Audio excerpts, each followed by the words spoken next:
hetero-canonical. Hindi naman ako Katoliko eh. Bumagay ka lang dun sa paniniwala ng kadebate mo. Di ba? Kasi kung ako magbasa, kung Sunni ka, magbabasa ako ng aklat ng siya, ay unfair sa'yo. Unfair sa'yo yun. O ito, basahin ko para sa ikaliliwanagan ng lahat.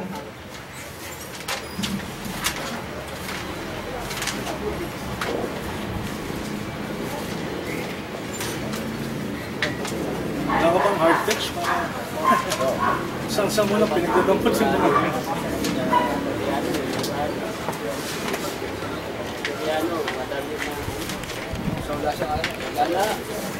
teka lang po okay lang, okay lang. Koreano, madali pa rin. Wala nga.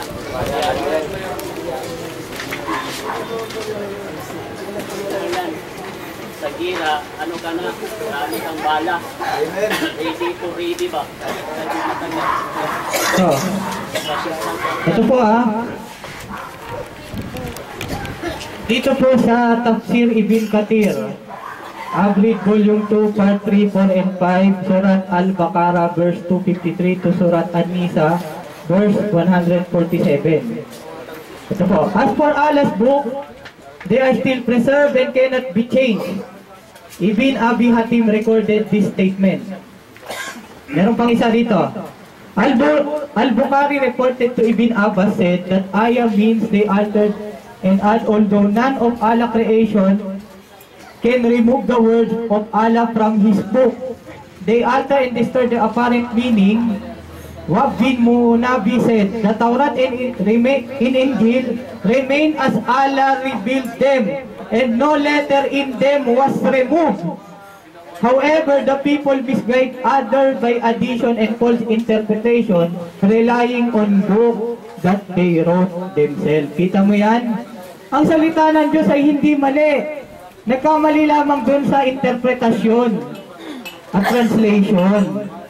Kagaya na kanina, yung interpretasyon niya sa Roma, saka sa Santiago, mali. Hindi niya inalam yung konteksto. Kaya ang nag-come up siya sa reasoning, na pinag-kontra ko daw, na magkakontra na daw yung Roma at ang aklat ng Santiago. Pero pinaliwanag ko na sa iyo yan. Sa inyo yan. Ngayon, ito yung hindi nila nasagot eh.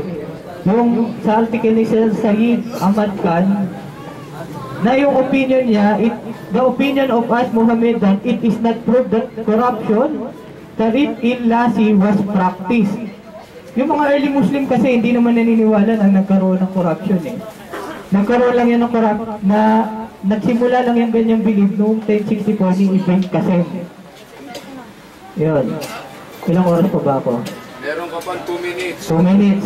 Okay. Kagaya na to, sasabihin niya yung Biblia daw namin ay merong contradiction. Yun po yung sabi niya eh. Eh sa Quran din eh, may contradiction eh. Okay pa kaya? The first Muslim was? Sinong unang Muslim? Si Muhammad? Si Abraham? Si Jacob? O si Moises? 39:12. And I, Muhammad, commanded to be the first of those who bow to Allah in Islam. Quran 39:12. Quran 7:143. And Moses came to place and appointed us. And his Lord addressed to him. He said, O Lord, show thyself to me, and that I may look upon thee. Allah said, by no means canst thou see me, but look upon the mount. If it abide in its place, then shall thou see me.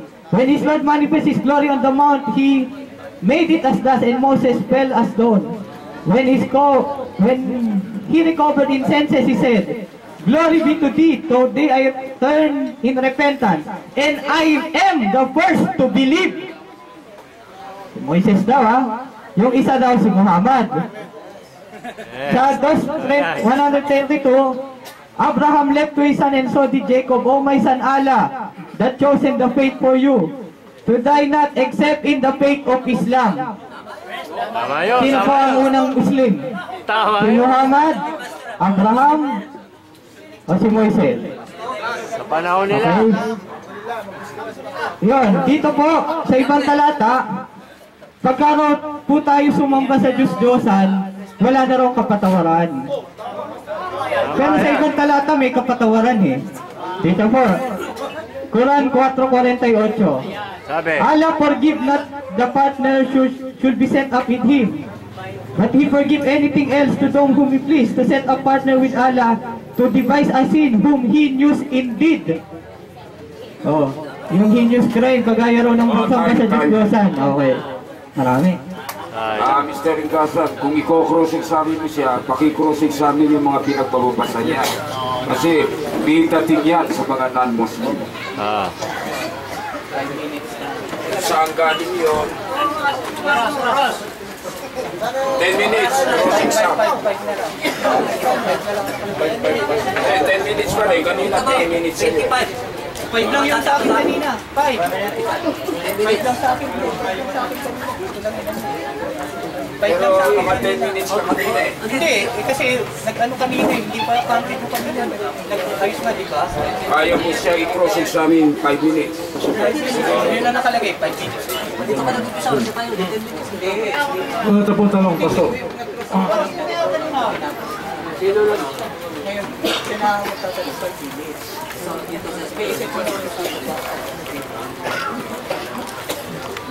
Dito, Pastor, ito tanong ko. Dito ko kay David. Ngayon, sabi mo, hindi lang si David ang pumatay sa unang Samuel. Babasa po ako, Mr. Moderator, ha? Ano yung kaninang Sandali. Unang Samuel, 17, 49 at 50. Teka. Makinig ko kayo.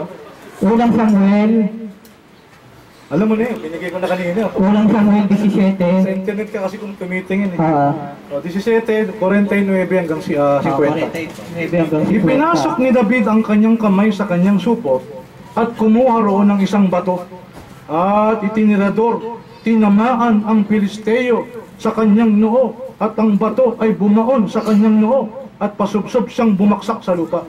50. Kaya't nagwagi si David laban sa Pilisteo sa pamamagitan ng tirador at ng isang bato, ibinuwal ang Pilisteo at kanyang pinatay siya. Walang tabak sa kamay ni David. Marami bang kasama si David dito? Isa lang mag-isa. Ituloy mo yung talatang 52. Ituloy mo yung talata. Ituloy mo yung pagbasa sa talatang 52. Tinatanong kita, Brad. Oh, ituloy mo yung talata. Ituloy mo yung pagbasa sa talatang 52. 49, 50. Oh, hindi. Ang pagbasa, huwag mong kakahuyin. Mamaya babasahin ko yan. Oh, babasahin. Basta ituloy mo yung pagbasa sa talatang 52. Sa 40? May kasama doon. Sa 40, May kasama doon. Sa 49 at 50, sino po ang nakapatay kay David, kay Goliath? Alam mo, Brad, dito sa unang Samuel si David. Kung pinabasa Pero wala sinabing si David lang. Dahil may kasama siya rito, basahin ko. Sa 49, Basahin ko, may kasama dito si David. sagutin mo Ay, muna yung dito sa tanong ko. talata. Sa 49, 50. Pastor, kung sino ka man, tinatanong ka sa 49, hindi sa 52. Sa 49, 50, sino po ang nakapatay kay David, kay Goliath? Dito sa talatang ito si David. Pero may kasama si David sa talatang Ako magbabasa na 52. mamaya, ako magbabasa Sa na mamaya. talatang 52 meron. May kawal. May kawal na kasama eh. Kapatid, ito informative lang, hindi naman sa sinusukat kong karunungan mo. Ah. Ano po ba yung Deuterocanonicals? Ano po yun? Yung mga Deuterocanonical sa aming paniniwalang protestante, Apo. ito po yung mga hindi kinasihang salita ng Diyos. Okay, ano po yun? Ah. Dinagdag ng Katoliko ayon sa Yung paratang mga... ko. Apo. Actually, meron ako Okay. dito. Apo. Sige po, okay lang po. Teka lang ha. Toby, Toby, Maccabees. Maccabees, First Maccabees, Second Maccabees, Belagat na Rabon. Meron po ba yung Malakyas? Yung, May Malakas po bang kasama dyan? may, hindi kasama. Hindi kasama. Ayun, okay. Ang better, hindi kinasihan sa Malakas, yung last portion. May sagot po dyan, yung last portion. Itong binasa ko, Yung Malakas, ito, papaliwanag ko sa iyo, Brad, ha? Yung Malakas, kinasiha ang salita. Pero yung last version nun, hindi. May sagot yan mamaya. ang sabi mo, May last chapter. itong tanong ko, Ah. ang stand ko kasi, itong nasa Malakyas, 3:19, pataas hanggang 24, wala sa King James Version. Nasa Magandang Balita, Biblia. Sabi niya kanina, kasi deuterocanonical siya eh. Sa Katoliko yan eh. Kasama yan sa deuterocanonical siya eh. Yung sinasabi Ngayon, ko kasama tinanong ko sa sa ngayon. Deuterocanonical, yung Malakias 4. Hindi, tinanong kita Malakias 4, hindi yung buong Malakias. yung bang Malakias 4. Deuterocanonical, Teka, kasama kaya ba? kayo ang sinasabi ko yung Malakias 4. Hindi yung buong Malakias. Makinig ka. Oh. Yung bang Malakias kasama sa deuterocanonicals o hindi? Sabi niya hindi. Teka lang. Kayo po mag-isip. Kayo po mag-isip. Hindi, yung aklat mismo hindi, pero yung last chapter, yun ang kasama. Okay, next question. Hindi lahat. Yun ang yung pinaliwanag ko kanina. Yun ho eh. bang Codex Sinaiticus, tinatanggap niyo po ba yun? Yung Codex Sinaiticus, yun po yung patunay na napreserba yung salita ng Diyos. Apa. So naniniwala po kayo sa Codex Sinaiticus? Oo, kasi may mga portion doon na preserve of God. Tama. Umamin lang ko kayo. Hindi po ba sa Codex Sinaiticus, kasama po doon ang Epistle of Barnabas at saka Shepherd of Hermas? Ngayon po ba kasama pa rin sa Bible po yun? Kasi yung sa Codex Sinaiticus, pinatunayan lang po doon na may mga salita Pero wala ng na Diyos po yung nasa Biblia. Epistle of Barnabas. Ngayon, nung process of the canon, Pastor, yung wala na po process of the Opo. canon, teka, pasagutin mo muna ako, sige. sumasagot pa ako eh. Opo.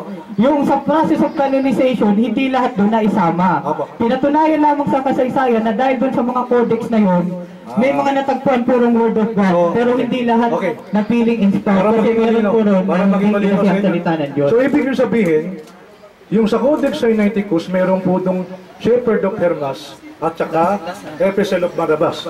Diba? Oo, meron. Nung nag-process ng canon, tinanggal yun. Di po ba? Kasi hindi sila ang salita ng Diyos. Sino po ang nagtanggal ng Epistle of Barnabas at saka Shepherd of Hermas? Sino? Yung mga early church father. Sino po yun? Mga early church father. Mga Katoliko. Mga early church father. Tinanggap niyo po yung early church posisyon niya. father. Opo, mga Katoliko. Early church father. Tinanggap niyo po. Early church father. Tinanggap niyo. Ay, sa alam na early church father. Tinanggap niyo. Early church father. Tinanggap niyo. Early church father. Hindi Katoliko. Early Para church maging malinaw, father. Early tinanggap church nila father. ang desisyon ng Katoliko Early church father. Wala ka sinabing Katoliko. ng mga Huwag mong kasulatan. dadagdagan. Huwag mong dadagdagan, Brad. Sila yun ang naging Katoliko. Okay. Huwag mo ko labanan sa Huwag history. mong dadagdagan. Huwag mo ko labanan sa history. Okay, tapos na.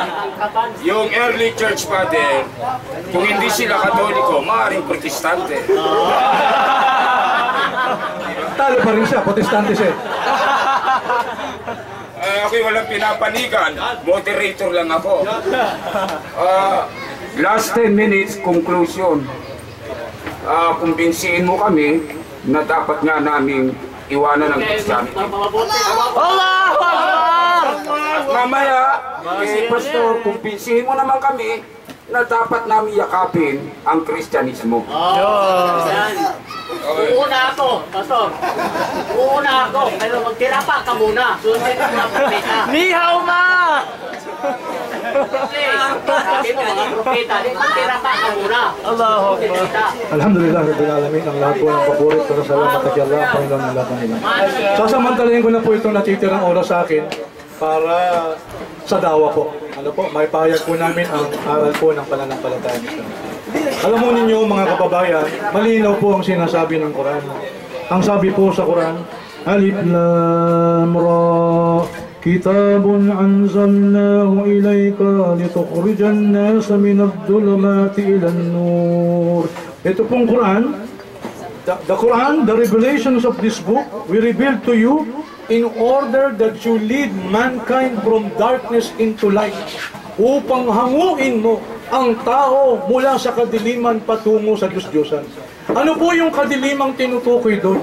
Kung sino po yung pagsamba po sa Diyos-Diyosan.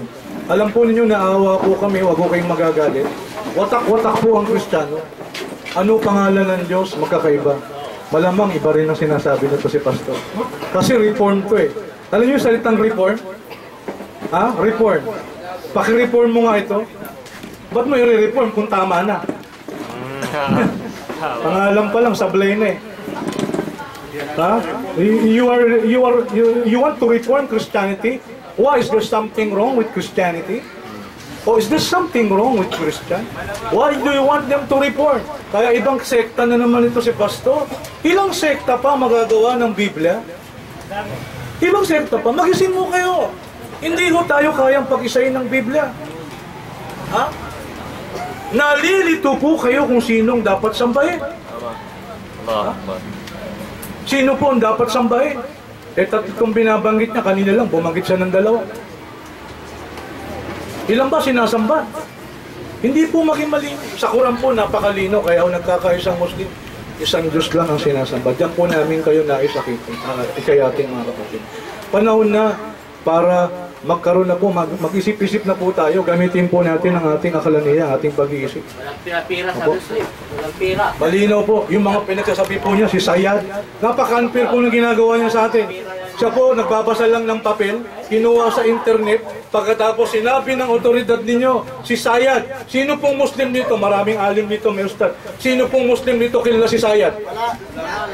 Anong Sayad pinagsasabi mo dyan? Kukuha ka na rin ng referensya kay Sayad pa? Wala kaming kilalang Sayad. Pamira. Unfair ang ginagawa mo sa amin. Samantalang ako, inalabasan kita ng hard copy. Hard evidence. Mamili kayo. Yung may hard copy o yung may coupon ban. Galing kay Sayad. So, kapatid, alam nyo may sinabi yung Quran mga kababayan, sana matalim po. Alam mo nyo, sa araw ng paghukom, yung tao pagpasok sa impyerno, sasabihin nyo niya, no? وَقَالُوا لَوْ كُنَّا نَسْمَعُ أَوْ نَعْقِلْ مَا كُنَّا فِي أَصْحَابِ السَّعِيرِ. Kung ako lang sana, kung kami lang sana ay nakinig pagpasok na sa impyerno at ginamit ang aming pag-iisip, wala sana kami ngayon sa naglalagablab ng apoy ng impyerno. Bakit napasok sa impyerno? Hindi ginamit ang pag-iisip. Bakit pumasok? Kay Sayad, kumuha. Wala nang bago sa sinabi mo eh. Wala nang bago sa sinabi mo. Ganyan lang naman sila eh. Kukuha sa internet, pagkatapos mag-ausa. Ito challenge ko sa'yo. Maglabas ka na talagang iba-iba ang aming scripture. Isa lang po ang Quran sa buong mundo. Mapahaponis ka man, mapa-Arabo ka man, mapa-Inchik ka man. Nagpunta ako sa Hong Kong eh. Yung mga Cheko doon, isang Quran din eh. Pare-pareho po ang Quran namin eh. Eh ikaw, ito iba-iba ko. Tapos nilalansi mong tao. Translation yan. Hoy! Mga nag-aral din to, no? Iba ang translation sa version. Ito po version ng Saksi ni Jehovah. Iba po ito. Iba rin po ito. Galing kay Eric Soriano po ito, ng dating daan. Iba pa rin po ang nakalagay dito. Iba din po ang nakalagay dito. I-version po ito. Alam niyo po yung version? Iba yung version mo sa version ko. Iba yung version ng t-shirt mo sa version ng t-shirt mo. Yun po ang version. Magkakaiba po ng version. Ano ang version? Para sa kanya, King James lang. Ito, basura to. Kaya kita mo, nalilito po ang Kristiyano. Hindi kami magsabing may mali ang Biblia. Mga scholar po ngayon, umaamin na mali po ang Biblia. Hindi po Muslim. Ito po, dating Bible scholar po itong mga taong ito. Mga nag-aaral po ng Hebrew at Greek.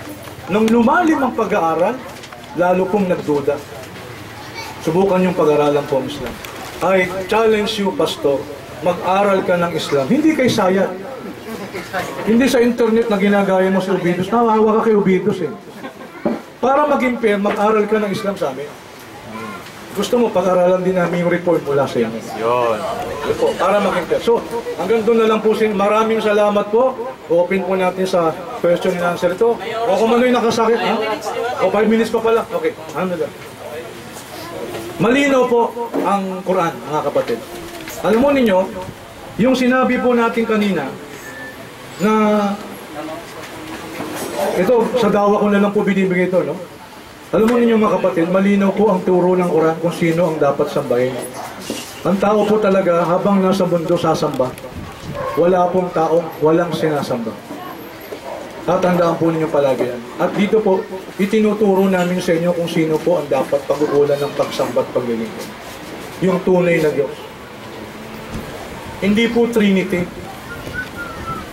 Na nanggaling sa Katoliko, nadala-dala pa rin nila hanggang ngayon. Na naging Protestante na, umalis sa Protestante, naging Reform, dala-dala pa rin nila yun ngayon. Yung aral na hindi maintindihan. Ilan to? Ama, Anak, Espiritu Santo. Sino sa tatlong sinasamba mo? Pag sinabi mo ang Ama, hindi mo sinasamba ang Anak. Pag sinabi mo ang Anak, hindi mo sinasamba ang Ama. Pag sinabi mo lahat yan, o di tatlo sinasamba mo. Kaya kanina sa panalangin ni Pastor tinan mo, Ama, nagpapasalamat kami. Bla bla bla bla bla. Idinadalangin namin ito sa aming Panginoon na si Jesucristo. Sino? Ilan sinasamba mo? Di dalawa? Tapos isa ka po rin ng isa? Kaya nalilito po kayo. Huwag ko kayo magagalit sa akin. Ha? Huwag ko kayo magagalit. I challenge you, there is only one God worthy to be worshipped. At dito po namin kayo, inaakay kapatid. Nandito po tayo para sambahin po ang lumalang sa akin. Ya ayyuhan nas ubudu rabbakum alladhi khalaqakum. O tao, sambahin ninyo ang inyong Panginoon na lumalang sa inyo. Hindi nyo sasambahin ng inilalang. Ang sasambahin nyo lumalang. Iisa lang ang lumalang. Doon po namin kayo inikayat mga kapatid. Maraming salamat po sa inyo. Kung umano'y nakasakit ng damdamin po ninyo, pasensya na po kayo. Ito po yung nasa debate. Objective po tayo ngayon. Open po tayo ngayon sa open po. Isa ko mag-okera. Assalamualaikum. Si Pastor Simon, 10 minuto, conclusion. Pagkatapos yata nito, open forum, Mr. Casa. Okay. Ikaw na magsabi. Ililimit lang po namin sa 5 kasi 7:30 may gawain pa kami sa Antipolo. Okay. Ako, unlimited. Ako. Okay. Itayo mo yung ating bandera in 5 minutes. 10 minutes, 10. 10 minutes. Okay na? Okay, game. Unang-una, napatunayan ko po sa aking unang tindig na hindi lamang pabla Biblia ang nagtatanggol sa Biblia bilang salita ng Diyos kundi Quran. At napatunayan ko rin po, ayon po sa online sources ng Faith Freedom International, hindi naman anti-Islam yun. Hindi naman niya tinututulan na anti-Islam. Faith freedom, malaya. Diba? Faith freedom. Yan, teka, oras ko po ito, oras ko po. Hindi naman niya napatunayang anti-Islam. Yung iba tinanggap pa niyang Islam. Hindi anti-Islam. Na yung Torah ay part ng 5 books of the Bible, ng Old Testament. At ang Injil ay yung Gospel. Diba? Yung Quran, tinindigan yung Biblia bilang salita ng Diyos. Kung pahanapin mo ko ng Biblia, yung mismong source na yung nagsabi Kaya wala man yung word for word na salitang Biblia dun sa Quran ninyo, the mere fact na yung mismong scholar ninyo sinabi na ang Taurat ay Jewish Bible in the Old Testament at ang Gospel yung Gospel of Christ, part ng Bible, di ba? Tapos kanina nilalansi kayo dun sa Malakias. Ang sinabi ko lang naman Deuterocanonical dun, maliwanag yung Malakias chapter 4. Hindi naman yung buong Malakias. Diba, nagsasagot ako kanina, sinisingitan ako, pero naihulag ko naman kanina na yung Malakias chapter 4 lamang yung sinabi ko. Tapos sabi niya yung mga translation, ito ang daming mga translation, Ito yung sinulat ni Mumin Sali. Maraming translation ng Quran na magkaiba-iba. Example, Surat Al-Naba'a, magkaibang translation. Surat Al-Imran sa Quran chapter 3, may magkaiba ring translation. Sa Al-Nasiyat, particular sa Quran 7:27 hanggang 30, iba rin ang translation. Actually, kung may kayo, kung may email address kayo, ibigay nyo sa akin at i-ano ko sa inyo ito. Ito, sa Surat Al-Hajj 22, Quran chapter 22, may magkaiba ring translation. Surat Al-Nisa, sa Quran chapter 4, may magkaiba ring translation. Hindi rin magkakapareho, nagtatalo-talo sila doon sa mga translation na yun. Ngayon, ito po, yung sa isang aklat ni Rasul Kitab Kital Rab Al-Haraf, page 33, ito yung sa reason ng mga Siya kung bakit hindi sila naniniwala na ang Quran talaga sa bitanan doon.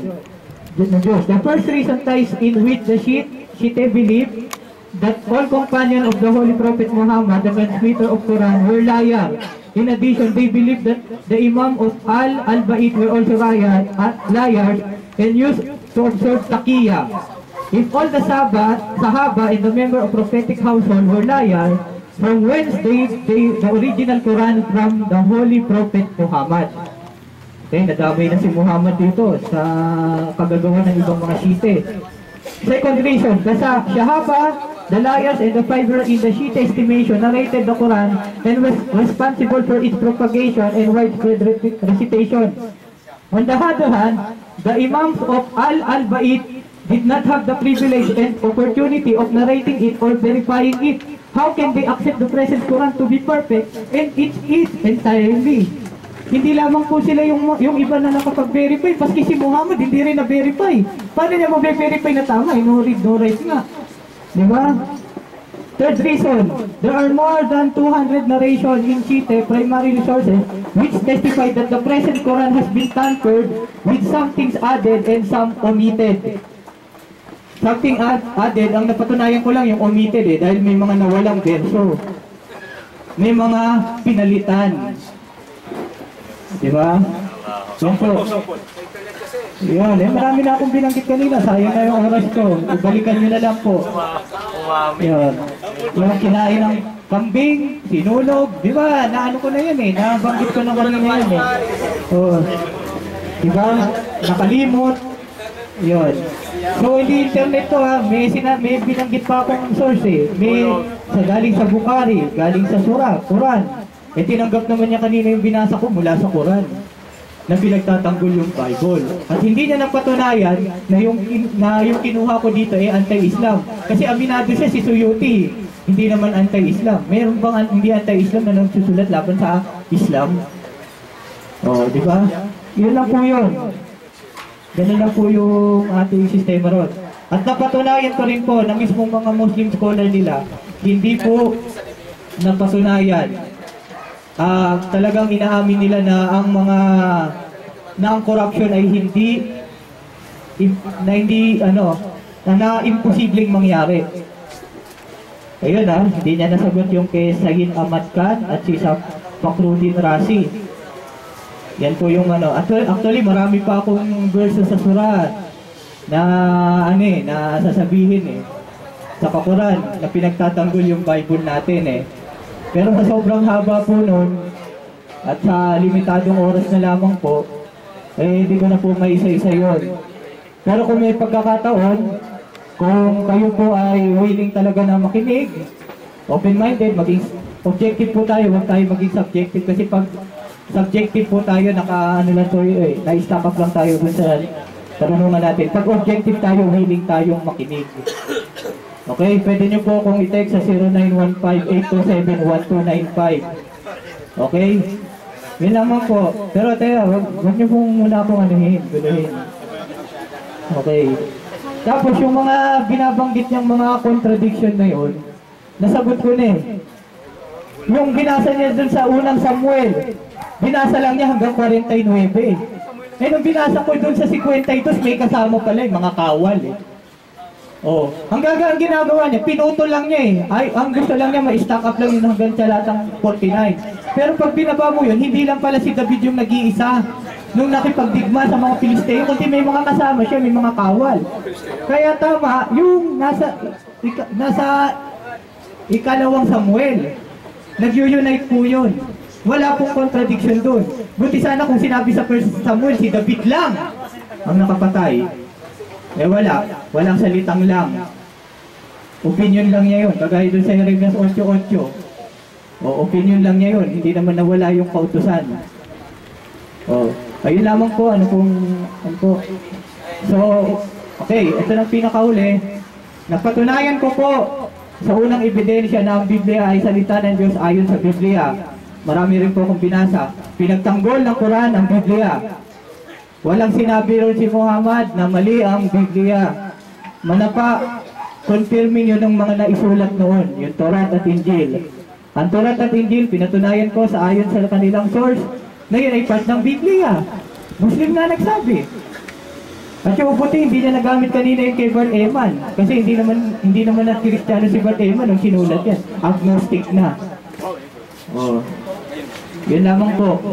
At mga po ay maging nagpapasalamat po ako sa nag-organize, si Muhammad Bashir, nakadibati ko na rin to sa Luneta, at si Brother Rashid Indasan sa mapayapang natapos po itong pagtitiko na ito. Pagpamanhin lang po sa mga kapwa Muslim din kung sa tingin po ninyo ay nakasakit po ako ng kalooban. Pinabanggit ko po yung 72 virgin. Paumanin niyo lang po yun, dala lang po yun sa debate. Alam po natin na pares naman po tayo naniniwala sa Allah. At na Allah sa inyo, kami Diyos na Yahweh. Allah is the Arabic word of God. Diba? Okay. Nakikita ko magkapatid pa rin tayo. So, uli, maraming salamat po at magandang hapon po sa inyo lahat. Pastor Simon, sandali, no? Matatapos na yung trabaho ko bilang moderator at ito'y magsisimula na ang open forum. Oo. Ngayon, bilang pakonsuelo naman siguro sa inyong dalawa, gusto ko magtanong sa inyo ng tikisang tanong. Bilang magunita na ng ako. Hindi ito sa layuning i-cross-examine ko kayong dalawa. Taglang pad moderator kasi dahil may oras pa akong hinahabol ang galing Isang tanong lang. Huwag kang nervyusin. Okay. Doon ba sa ating mga binabasang mga version, translation ng ating mga Bible bilang Kristiyano, naniniwala ka ba na merong imperfection diyan one way or the other? Naniniwala po kasi kami, ang paniniwala po namin sa biblical inerrancy, pag sinabi biblical inerrancy, yung original na word of God, which is sa original manuscript, wala talagang error. Sa translation, kung may mga error. Kaya nga, wala na akong tanong. Okay, sige. Sa'yo naman, Mr. Indasan, sa nag-iisa nyo bang Quran na yan, inaamin nyo rin ba na yan ay may imperfection? Kung inaamin, opo, kung hindi, wala na akong masasabi. Wala pong imperfection sa Quran. Meron lang po ang gustong basahin. Ako may hard text eh. Sa kanya, kukunban lang. Tinahuli niyo, ito po ano ang mga ugat na suliranin sa Biblia.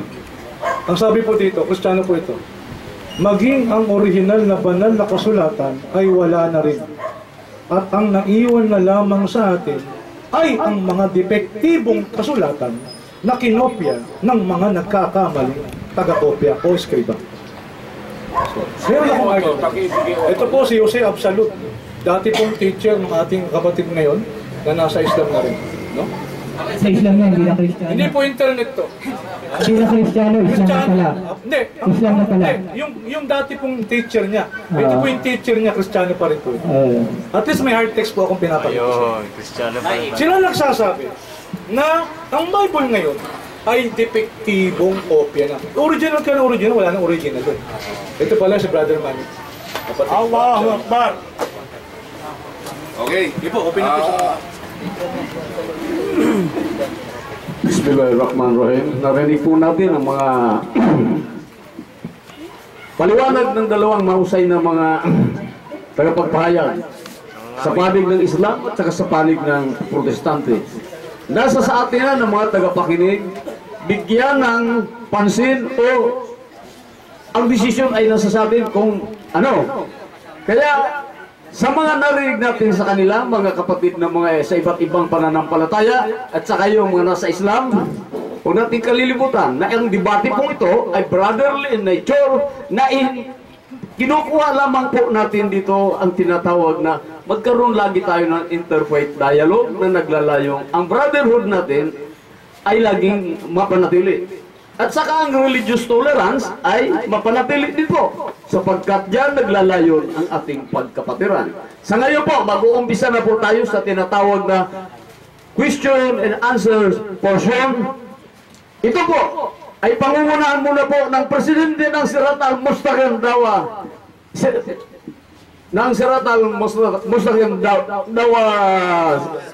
Center. Ito po ay sa pangunguna po ni Muhammad Brother Bashir Sakagi. Ang mga kapatid po, dahil paalis din po si Pastor, humingi lang po siya sa ating lahat ng limited to 5 questions lang po. Pero sa kay Sheikh Indasan po, bahala na po si Sheikh. Opo, Bro, ikaw po ang unang magtatanong.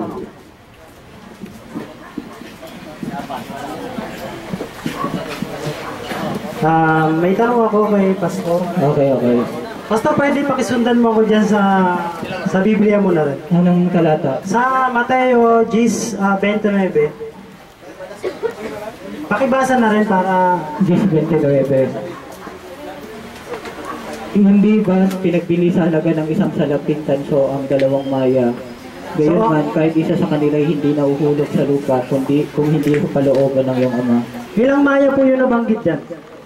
Maya, dalawang maya. So, dalawang maya, malinaw po yun. Sa ibang, dyan po sa nakasulat na dalawang maya, wala na po bang ibang nakasulat na dalawang maya lang po ba yan? O, sa pagkakaalam niyo po, ilang maya? Dito sa talatang ito, dalawang maya. So, wala na pong iba? Dalawang maya, nakalagay, walang iba. So, wala na po kayong alam na Hindi, sige. Dalawa. Itakal mo yung sinasabi mong contradiction. Alam ko, contradiction na naman yun. Pero may sagot kami dyan. Sige, ano yung kakontra nito na iniisip mo? Sa pagkakaalam mo? Kaya nga, ilabas, wag ka na kasing paligoy-ligoy pa. Direct to the point. Ano yung contradiction na sinasabi mo dito? Dahil alam ko, nababasa ko, nasasabihin mo, may kakontra yung talata. Okay. Wag ka nang yung pag-bashing. Ngayon kung alam mo, magano ka na, direct to the point ka na. ngayon kung alam mo, pwede pakibasa mo na rin kung alam mo. Hindi, direct to the point ka na nga. Ikaw ang nagtatanong eh, direct to the point ka na. Direct to the point. Okay. Kasi sinabi niya, dalawang maya daw. Sige, tapos anong talata pa yung So, isa? meron pang ibang talata sige, basahin mo. nakalagay sa Lucas, pakibasa mo na rin. Sa Lucas 12:6. Nakikita po natin doon, pakibasa na rin kay Pastor para. Kasi naghahanap siya ng contradiction. Kanina, dalawa. Tandaan niyo po yan, dalawang maya. So, babasahin niya po ngayon dyan. Tignan natin kung ilang maya po. Okay. Hindi ba ipinagbili ang 5 maya sa halaga lamang Okay. sa 2 salaking tanso?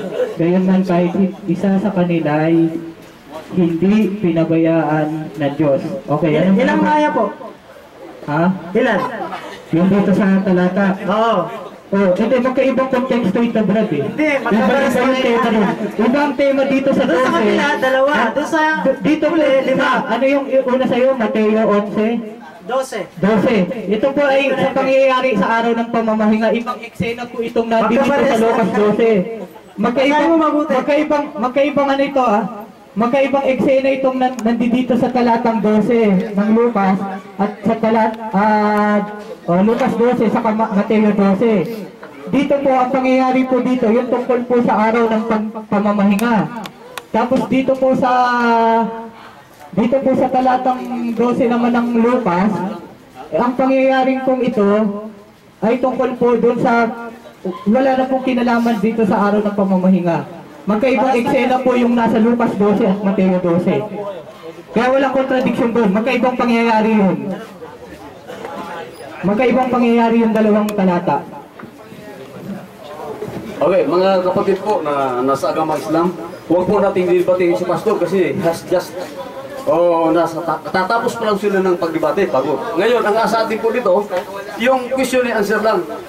Let's be frank na yung tanong lang po natin sa kanya. Yun lang po. Kasi limited lang 5 questions lang po. Ako si Domingo Isa Muhammad Sagon. Tsaka Lucas. Lucas 16. Takbir! Isa lang, Pastor. Ako dating hindi ko malaman kung sa dami ko kasi. Ngayon, o basta lang itubot ng Allah. Babalik ako sa Kristyanismo. Huwag sanang ito. Huwag sanang ituloy. Pahintulot. Babalik ako sa Kristyanismo ngayon. Sa dami ng grupo, hindi ko malaman kung saan ako susuksok. Doon sa kanya. Oo. Babalik ako, sinong kilalanin kong Panginoon? Yahweh, Jehovah, El Shaddai, Ama, Anak, Espiritu, sino ba doon? Lahat ba yun? Lahat yun. Yun lang. Iisa lang naman sila eh. Iisa lang naman sila. Gusto ko patunayan ko yan. Sabi, 10:30 ako at ang ama iisa. Iisa lang naman sila eh. Magandang hapon po, Pastor. Ako po ay dati pong Seventh-day Adventist Pastor at narito na po sa pananampalatayang Islam. Gusto ko lang pong itanong sa inyo, kagaya po nung nabanggit niyo po kanina, tinatanggap niyo po ba yung Codex Sinaiticus? Oo, yung tinatanggap ko, yung ibang portion ng Codex Sinaiticus. Pinatunayan ko lang kasi na yung sa Codex Sinaiticus, na-preserve yung mga salita ng Diyos. Kasi may ibang mga sulat ng Diyos doon na nasa present na Bible natin ngayon. So, ibig sabihin, yung ibang mga salin natin yun na ginagamit natin, galing po sa Codex Sinaiticus. Yung iba hinamo sa Codex Sinaiticus. Okay, so gusto po namin makakita, sampu po ng aming mga kasamahan, yung original po ng Codex Sinaiticus, meron po kayo dyan? Yung original, gusto nyo, nandun sa British, kunin mo.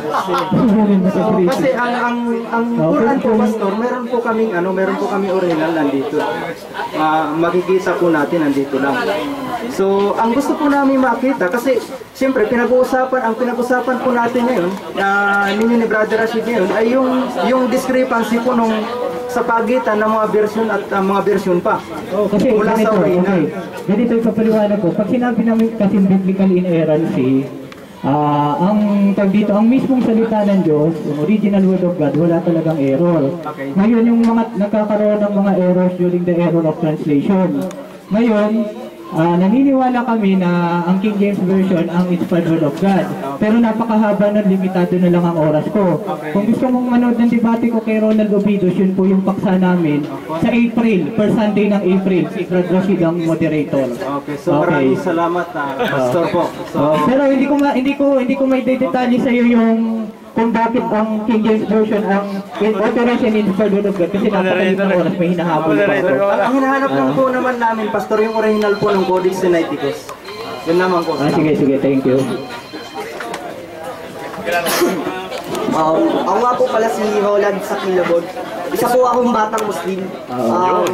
Gusto ko lang po malaman kung may maipapakita po ba kayong mga libro na nagpapatunay patungkol sa mga sinabi nyo tungkol sa nagaling sa internet. Kagaya nung sabi, yung sa Quran, di ba? Libro po akin na yung Quran mo. Ito kumpara ko yung sa Quran. Yung dala niyo po, yung dala niyo po. Hindi, ito, di ba? Kaya nga, ikukumpara ko nga dito sa Quran mo eh. Para masabi ko sa'yo, na hindi ko dinistort itong nakasulat dito. Kaya ipagkukumpara natin sa Quran mo, payag ka. Di ba? Ang hinahanap ko po kasi. Wala akong dala. Wala akong dalang Quran ngayon sa kasulat. Pero, sinipi ko ito, ayon dito. Yan. Di ba? Yung sinulat mo ni Sayad, may makikita po ba kayo dun sa Quran? Yung sinulat mo ni Sayad. Yung sinulat ni Sayad, komentary ni Sayad yun eh. May libro siya nun eh. Ang doon, kapwa niya Muslim yun. Kagaya dito, di ba? Hindi ko rin naman kilala yung author na yan eh. Punas lang tayo hindi kilala. Di ba kayo, kung gusto mong makatiyak na tama itong pinagbabasa ko sa Quran, sa kasura, meron siyang Quran. Yung kay Sayad po, may kita po ba dyan? Yung Yung kay Sayad. Kay Sayad nga, komentary nga yun ni Sayad eh. Yan na. Assalamualaikum. Kapatid, ako nga pala si Abdullah. Ang tanong ko lang po ay kung sakali magulo ang mundo, mawalang lahat ng Bible, Quran o Biblia, mababalik mo ba yung Biblia mo? Kung posibleng mangyari yun, kasi sabi sa unang Pedro ang mga salita ko'y iingatan sa apoy na itinataan sa araw ng paghuhukom. Iniingatan. Kaya yung tanong mo, Brad, policy. Kasi iingatan nga ng Diyos masusunod mo ng Biblia ko, pero yung mismong salita ng Diyos, may iingatan yan. Magkakaroon pa rin ng yan. Dapat kung sino nga sumusunod sa kanyang video, dapat memorize yun niya yun. Ngayon, papatunayan ko sa'yo, meron na po dito, kung sakali mawala yung Quran, agad-agad nababalik sa po ngayon. Meron man binigay ng kalooban eh. May kalooban. Tay, pwede mo ba ilasa lang? Brother. May nabot sa akong oras eh. Itatanong ko lang. Kasi naniniwala ka na yung aklat nyo ay pwede natin inyong pagbatayan ng inyong pananampalataya at pwede mo rin ituro sa mga anak mo o sa mga kapatid mo, sa asawa mo. Tama ba? Yung kung ano man yung dapat ituro tungkol sa kaligtasan. Tama. Sa pamumuhay at kaligtasan. Tama. O yung pakibuksan mo bro yung Genesis 19. Pakilang bro ha. Genesis chapter 19. Pakibasa mo yung verse 30 hanggang sa katapusan. 30. Oo. Sa takot ni Lot na natili sa suwan sila ng dalawa niyang anak na babae, umakyat sa kaburulan at nahirapan sa yungig. Verse 30. Sige, hanggang katapusan bro. Diretso. Minsan, nag-usap ang magkakapatid, sinabi ng matatanda, wala nang natitirang lalaki sa tigdig, matanda na ang ating ama, at maaaring hindi na tayo magkaanak. Mabuti pa'y lasingin natin siya at ating sipingan para magkaanak tayo. Nilasingan nila ang kanilang ama ng gabi yun. Sa kalasingan ni Lot, hindi niya namalayo nakipagtalik siya sa anak niyang panganay. Sige, ito, tama na. Nagigit ko. Please bro, tapusin mo lang. Kinabukasan ay sinabi ng panganay sa bunso, kagabi sumiping ako sa ating ama, lasingin natin siya uli mamaya at ikaw naman ang sumiping sa pareho tayo magkaanak.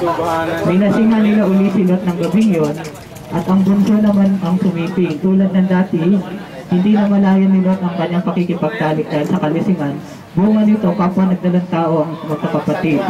Nagkaanak ng lalaki ang panganay at tinawag ng Moab. Siya ang ninuno ng Moabita ngayon. Lalaki rin ang naging anak ng bunso. Tinawag niya itong Ban-Ami. Siya naman ang ninuno ngayon ng Amonita. So, ito yung sagot. Tapos na bro. Okay, ito. Di pa bro, wala pa. Okay, ano? Sige. Ngayon bro, may tuturo ko ba sa Ato gaya, may mababasa ako dito ng Quran na may section din. May section din ng Quran. May triple X din ng Quran. Alam mo ang sinabi ko? Particular yung tanong ko. Ang ituturo. Taka lang. Basta sasagot ako. Huwag mo kong debatiin kasi oras ko na eh. Oo. Ang Quran mo may section din. May triple X din. It doesn't mean ituturo mo rin sa anak. Meron akong hawak dito. May triple X. Hindi ko na inano. Ngayon, Ngayon,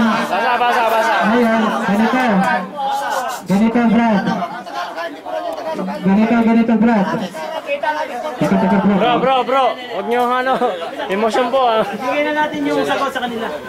Pagbayan nyo na lang sa akin kasi may oras pa ako eh. Okay, huling tanong na lang po. Huling tatanong. Hindi, sasagot pa ako. Ang sinasabi ko lang, patungkol sa kaligtasan, ito may pangyayari talaga sa Biblia ang ganito. Bakit mo ipapabasa muna sa anak to, hindi pa sila matured? Pag nasa maturity na sila, ang ituturo mo sa anak mo, yung daan ng kaligtasan at yung tamang pamumuhay. Kasi yung Quran nyo, may triple X din eh. Ibig sabihin, mali rin yun. Okay, pastor. Huling tanong na ito. Ako yung huling tatanong. So, okay lang ba, pastor? Okay, ito na yung huling tanong. Pag nasagot niyo, pastor, sa inyo na itong akong pattern. Pag ito nasagot niyo, okay ba yung pastor? Ito yung tanong ko sa pastor. Concentrate po kayo, baka kasi mawala kayo sa concentration. Ito lang po ang tanong ko sa pastor. Pastor, tingin po kayo sa akin. Hindi, kasi yung ano na sige po, dahil yung Biblia. Sige po. Ano na patanong ko, napakisinan po. Sige. Okay, pagbigyan na kita. Anong pangalan ng Diyos? Anong pangalan ng Diyos? Ang pangalan ng Diyos, ang pangalan ng Diyos, tag dito Yahweh. May tentagrama dun sa Hebrew, YHWH. Okay, di ba? Yun. Pastor, pwede ba last na lang, pastor? Okay na. Unahan na daw. Malas ni Pastor, alis siya ngayon eh. Tayo, pwede niyo kong talangin kahit hanggang bukas. Mali po yung salitang Yahweh. Yung Yahweh po, invento lang ng mga